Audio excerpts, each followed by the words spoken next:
ভাই অনেক হয়েছে বিজয় মিছিল, অনেক হয়েছে আনন্দ মিছিল, এসব এখন বন্ধ করেন ভাই। দেশটা এখনো পুরোপুরি স্বাধীন হয় নাই। স্বাধীন হইলে পুরোপুরি, তাহলে হিন্দুদের মন্দির ভাঙতেছে কেন, হিন্দুদের উপর আক্রমণ হচ্ছে কেন, হিন্দুদের উপর হামলা হচ্ছে কেন এখনো? এটার একটা বিচার করেন। আর বৈষম্য ছাত্র আন্দোলনের উদ্দেশ্য কিন্তু কি ছিল? সকল শ্রেণীর সকল ধর্মের মানুষ সমান অধিকার পাবে, সমান মর্যাদা পাবে, সমান স্বাধীনতা পাবে। কই এ স্বাধীনতা?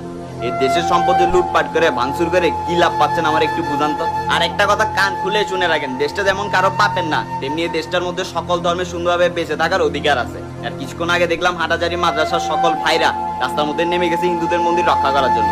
আমি বিনীত অনুরোধ করবো বলতে গেলে সকল বাংলাদেশি মুসলমান ভাইদেরকে, আপনারা হিন্দুদের পাশে দাঁড়ান, হিন্দুদের মন্দির রক্ষা করেন। আপনারা মসজিদের মাইকে যেভাবে আপনাদের ইসলামিক প্রচার করেন, সেভাবে মন্দির রক্ষার জন্য প্রচার করেন।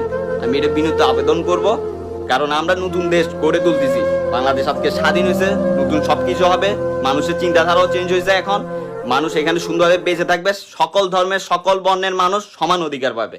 আমরা চাই এই দেশটা সুন্দরভাবে গড়ে উঠুক।